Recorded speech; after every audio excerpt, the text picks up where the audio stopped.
This is the time now. Undo wakati vigara. I invite naalika our pastor mchungaji wa kwetu to take over.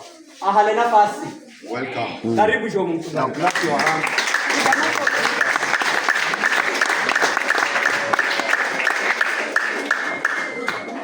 Hai. Ndio Mungu uko mbali, sikizeni hii lugha vizuri sana. Maana nataka nikaongee na nyinyi Kizungu.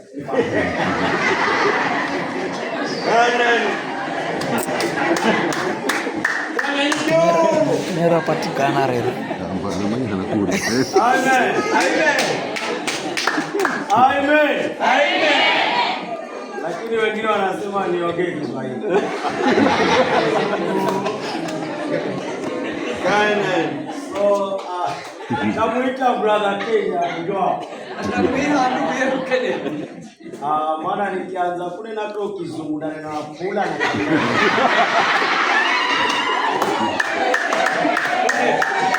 I want to call brother Ken so that he can interpret what I'm going to say.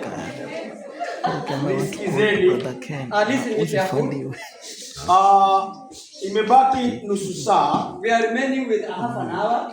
Wageni wetu waanze safari. Our visitor start with back.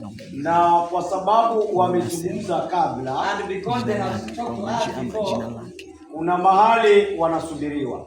There are places where some congregation are waiting. Haiko ilikuwa vyema tukiwachelewesha. It's not good at all. Kwa hivyo nataka tuingie katika sehemu hii ya kubariki ndugu Jim.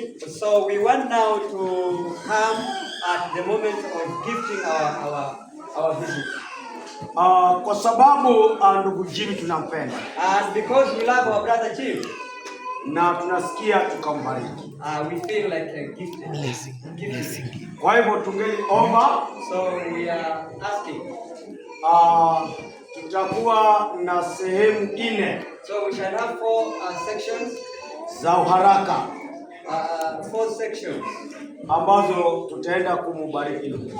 So that we are going to bless our brother. So tungeliomba ndugu Jim. So we are asking brother Jim.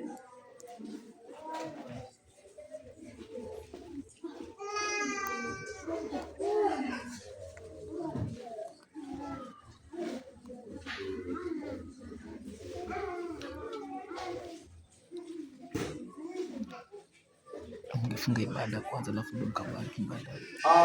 Samahani ninaongozana na Michael kwamba kwa sababu ni kama tumemaliza tufunge ibada alafu ndio tumbariki. Tumesikia neno tukatoa, sasa ibada si imekamilika. So wacheni tukapate kufunga alafu tumbariki. Amen. Ningeliomba kila mmoja wetu akasimama.